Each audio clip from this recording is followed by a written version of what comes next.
Hello everyone, welcome back to this month's episode of High Noon. For those that are joining us for the first time, High Noon is where we bring in founders and entrepreneurs and put them to a challenge. This month's challenge is the sushi rolling test. So we're going to see who can make the best sushi creations. I have joining us Keira, who's the content creator of the Cannabis Pot, and I have Tyler, who is the president of Randall Sons. So thank you guys for joining us today. And first things first, let's have you guys introduce yourself to the audience and then start making your sushi. After you. Hi guys, my name is Keira. I am a content creator. I have a not TV show, but an educational show on YouTube called the Cannabis Pot, where I explain basic cannabis terms. I also manufacture a CBD water. It's called Kind Water. It has terpenes and it's also 9.5 pH. So check out my Instagram at KeiraFay or my Facebook as well. My name is Tyler Strauss. I am one of the co-founders and CEO of Randall Sons. I'm also the creator of Randy's Remedy line of CBD hemp products. You can also find us on Facebook at Randy's Remedy and online at randysremedy.com. Should we get to making our sushi? Yeah, let's get started. All right. Okay. So one of the first questions is, we can go back and forth. What were you doing before you got into the cannabis industry? Making furniture. Okay. Before I got into the cannabis industry, actually before my father was diagnosed with cancer, which sort of got me into the cannabis industry, I worked for a furniture company in Los Angeles. Cool, awesome. I was, so I moved to California 2 years ago, and I was modeling and teaching in Japan for about 7 years. But when I moved here, I decided that I wanted to become a baker. So I started working in Portland, Oregon at a bakery. Then I moved to California and then started working at a bakery in Newport named Sushi. And I was making a gluten-free line of, baked goods, not cannabis goods, baked goods at Sushi. Now, let's go into how did each of you get involved in the cannabis industry? What was the story behind that? Well, I think my story is not unique. My father was unfortunately diagnosed with terminal brain cancer in 2008. And knowing what I knew about cannabis and cancer, one of the first things I did was turn to the internet and look at how I was going to help my dad through this journey. So we used cannabis, pretty extensively to manage the side effects of his treatment, the symptoms of his disease. And after 2 years, he unfortunately passed away. But I saw during my time using medical cannabis with him, but there weren't a lot of products that were really geared towards a patient like him. It was very hard to find consistent, dosable products. When we found something that worked, oftentimes we'd go back and we wouldn't be able to find it again. And so we decided to develop Randy's Remedy, a sort of a line of products that we wish we'd had when he was alive.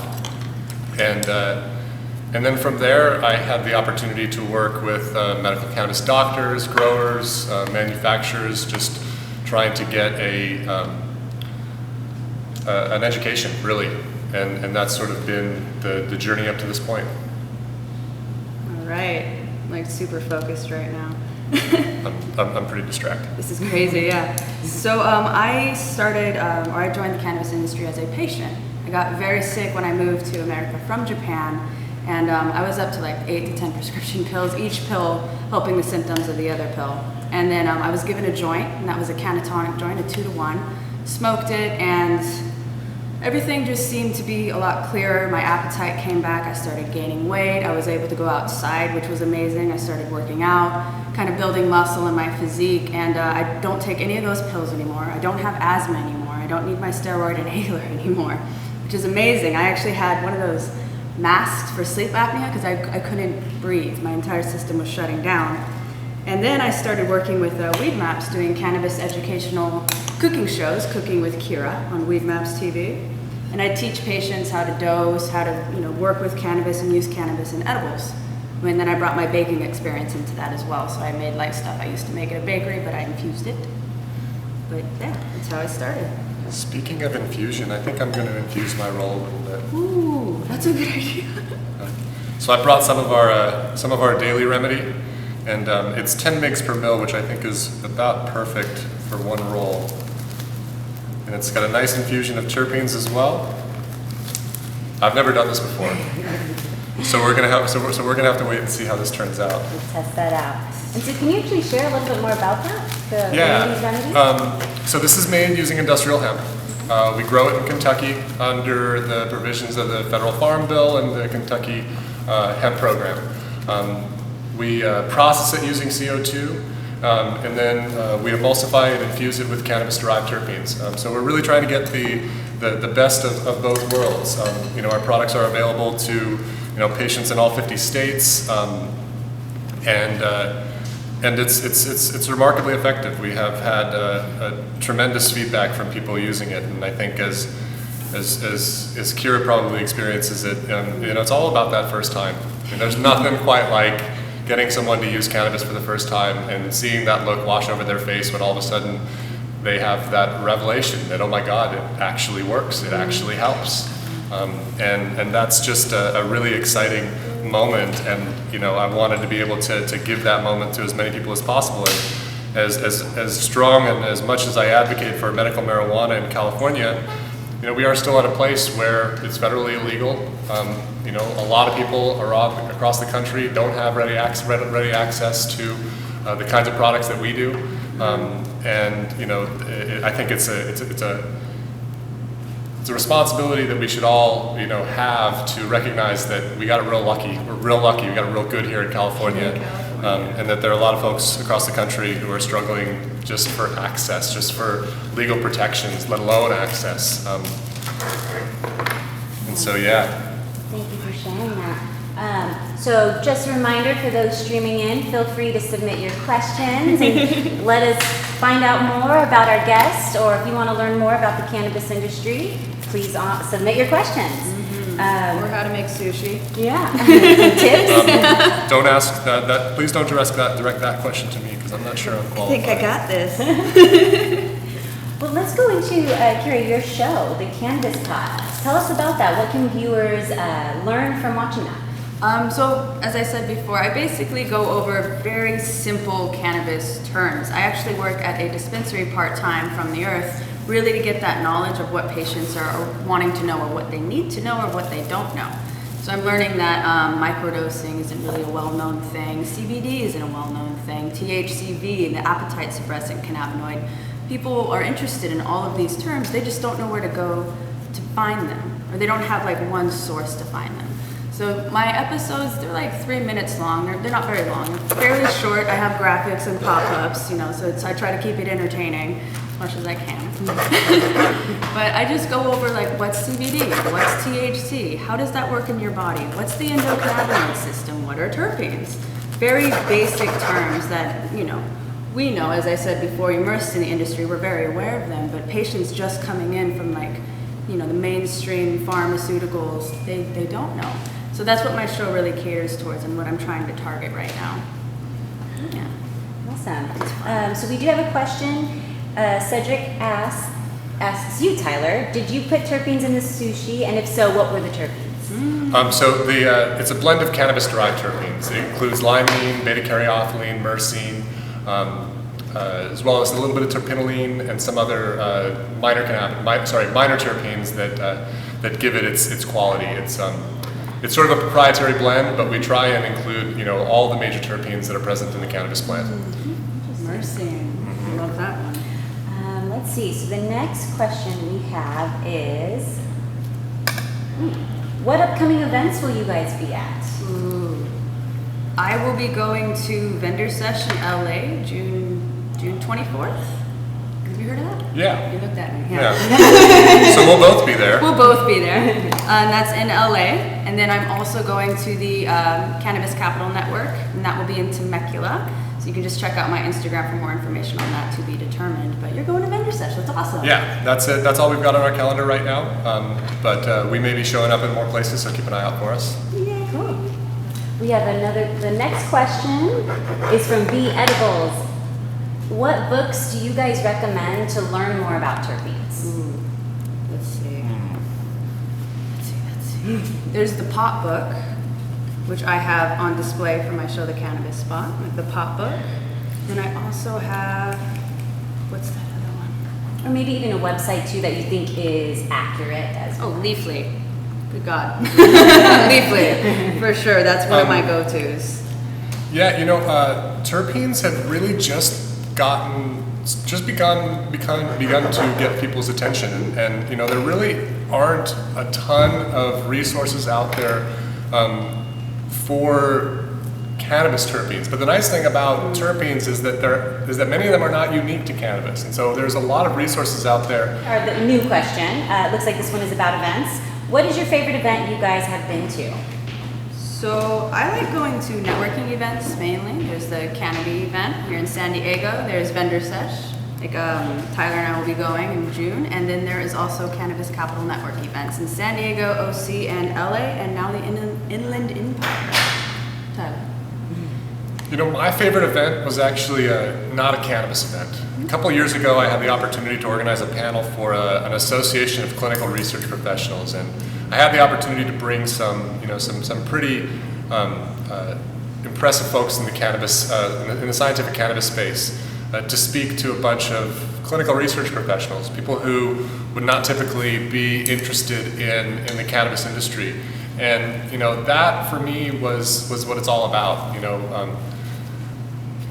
It's easy to talk amongst the people people who already believe in medical cannabis, but it's really the conversations that you have with people who are skeptical, who are doubtful about the benefits of medical cannabis. Those are the conversations that really count.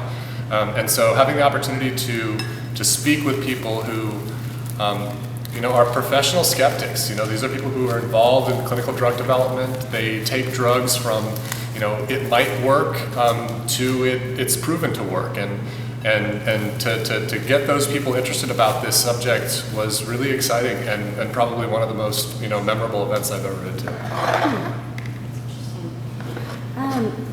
Let's go now more into your guys' businesses. What is one of the biggest challenges that turned into being the biggest learning lesson? Developing some of the products and brands you guys are creating. Take it. You can jump down that rabbit hole. R&D, just research and development, really finding those products and those strains if you choose to make oils or if you're infusing. Make sure that they work, make sure that you know the grow that you're going to, and you know how they're handling the product. For example, if they're not using pesticides and if they're doing everything legitimately. That's probably the biggest or the most difficult thing that I've come across, is just finding good quality people to work with, and people who really have a passion for the plant and for what it really does. We want to work together and kind of build a community. But I have found that. But that's how I started. It was the struggle. Yeah. Everything's challenging in the cannabis industry. Everything. From finding a payment processor that won't drop you as soon as they figure out what you're doing, to finding a bank, to finding partners who won't take advantage of you.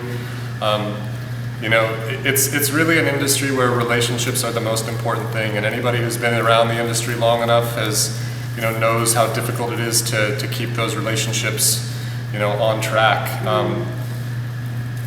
It's hard to pick just one thing that's the biggest challenge. I mean, it's working in the cannabis industry is really just about being persistent and constantly working to overcome the challenge that's in front of you, because that's all that really matters. If you focus too much on how difficult it is, you'll stop. There are lots of other industries that are much easier to get into, where you can make just as much money. This is an industry that you get into because you can't imagine doing anything else, And for me, that was a hard realization that I had to come to accept, that this is my calling. This is what I have to do. This isn't something that I choose to do. This is something that I do because after my dad passed away, I couldn't just go back and make furniture again. It wasn't going to provide the meaning that I now needed.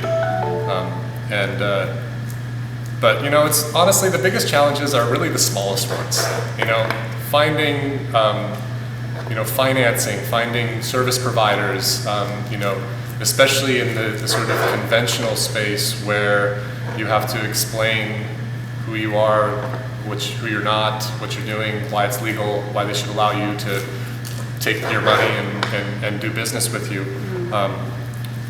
Those conversations, you'll just have over and over and over and over again, and that's what you got to do. You just got to keep, being persistent and not taking no for an answer, or if you have to take no for an answer, then move on to the next one who won't say no. If you're an entrepreneur and looking for a challenge, cannabis. So it looks like you answered Linda's question, but we will ask you as well. So given how difficult it is to make sushi, how difficult is it to raise money? To raise money in the cannabis space.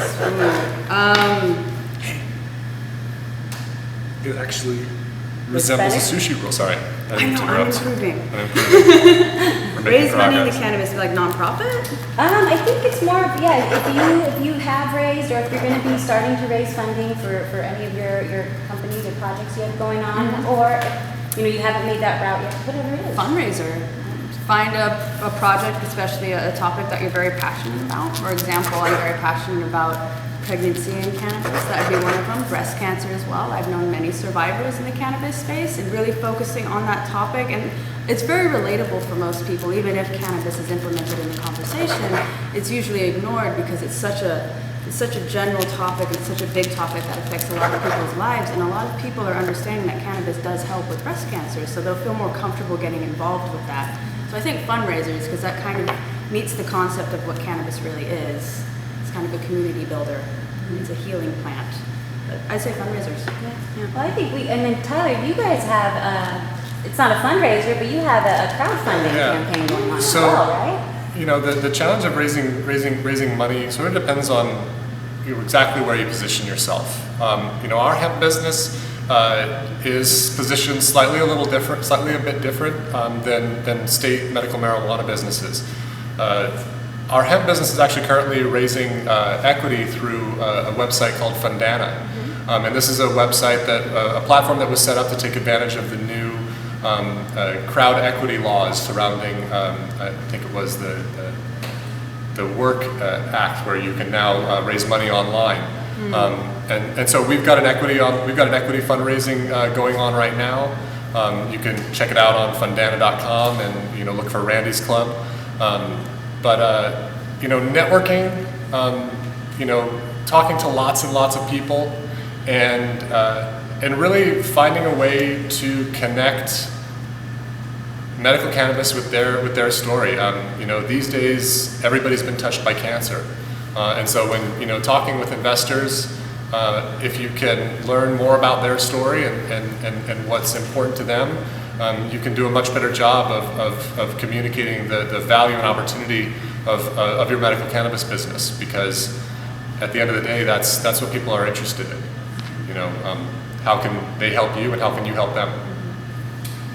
Let's go back to Keira. So with your show, are you bringing in lots of different products that you're testing out and wanting to share because they've been helpful for you? Can you share some of those will brands? be, yes. Okay. So one brand that I just did, or I haven't really done anything yet, I had them as props, and I do plan on going in more detail and doing reviews. But there's olive oil, pot de huy. I can't say it very well, I'm so sorry. But please check out my Instagram at Keira and you'll see it up there. As well as Cali Gold. They have a THCA and CBD infused chocolate bar. It's delicious. It's so good. And you can eat as many as you want because they're non-psychoactive, so it's okay. There's also, I got in the mail yesterday, a Levo machine from Chrissy Bellman. Yay, and I'm very excited to use that, but I'll be teaching people how to infuse, and they make like 16-ounce jars of infused oil or infused butter or what have you. So I'll be teaching people how to use, how to dose, and I'll be reviewing products that I think are just really, really stand out. Yeah. Tyler, outside of Randy's Remedy, what other brands do you like, or that you would like to share with our viewers?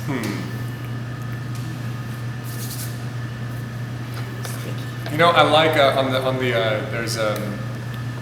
there's a new company, Ananda, that's coming out with a really nice line of CO2 extracts, and we've been working with the guys behind them to produce our products. And while they're not widely available yet, they too follow the same sort of strategy of combining high quality extracts with the cannabis derived terpenes, and that's really what I'm looking at right now. But for my own personal preference, I've always been a good flower guy. Yeah. So. That's a great question. What are your guys' favorite strains? Go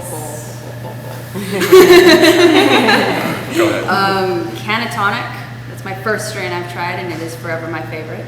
Green Crack, a really strong sativa, a clear-headed sativa. Harlequin, ACDC, Alternative Cannabis, Dietary Cannabis. It's an acronym, and I thought it was the band. It's not. Yeah. Really? It is. I know. Oh, Yeah. learned something new every day. Blows my mind.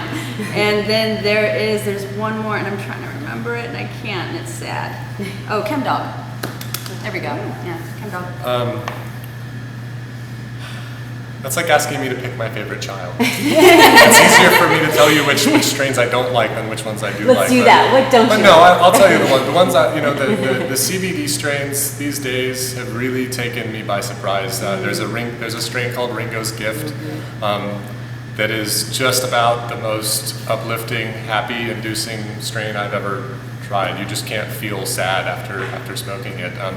Cannatonic and Harlequin are all great CBD strains. I like me some good sour diesel. I had a great Malawi cross that I lost to mites that was amazing, but I think we all lose strains like that.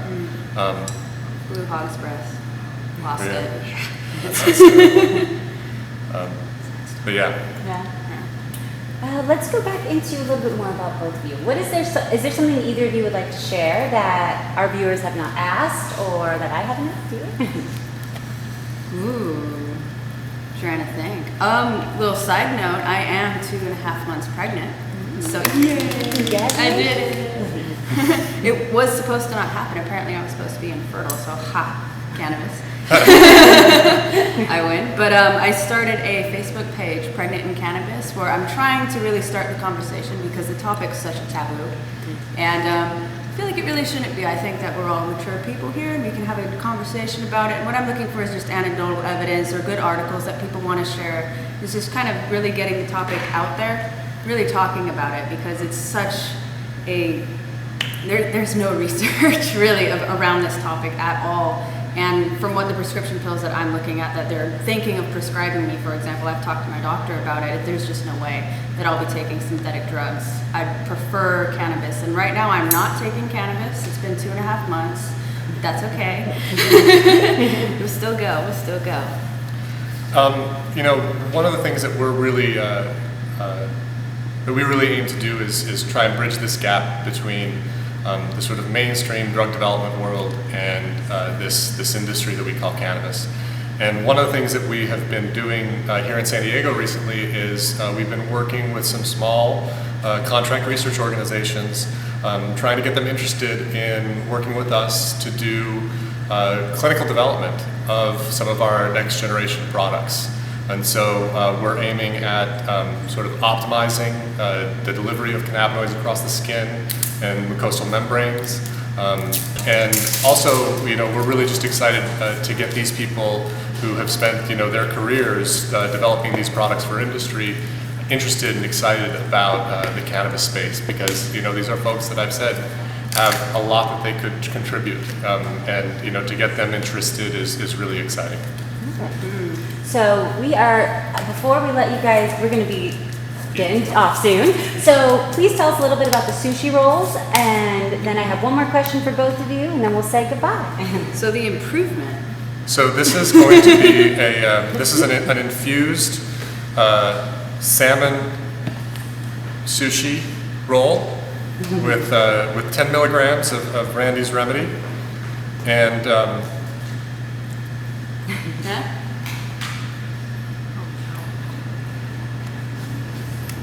that's pretty delicious. Needs a little soy sauce, but. Oh yeah, I'm sure. Sushi's always good with soy sauce. I made hamachi, little tiny ones, so yellowtail. And these are a huge improvement to my first one, which I call this futomaki, and that means fat roll. So yeah, I did a great job. We got salmon and yellowtail. And we'll be announcing, we have some hungry people behind the scenes. They'll be testing these out and letting us know which ones they like. But before we let you both go, please share how our viewers can learn more about you guys or get in contact with what you guys are working on. Yeah, so you can check me out on Facebook. Keira Sumimoto is my name, and I'm sure we'll have that spelled somewhere. And then my Instagram is @Keira. Then I'm also YouTube the Cannabis Pot, and that will be spelled out somewhere as well. You can find us through our website, randysclub.com. You can also find us on Facebook by Googling Randy's Club, and we're also on Instagram. You can contact us through any or all of those mediums, and we'll be back with you shortly. I'm gonna follow you. And I do. Yes. All right, well, thank you guys again for joining us on this month's Facebook Live High Noon. We will be testing out this sushi, and follow us on Instagram @_DC Network_, and you guys will find out who won the challenge. We will be sending out you guys their information so you guys can contact them directly for more information as well. All right, you guys. Bye guys. Thank Thanks you. for joining us.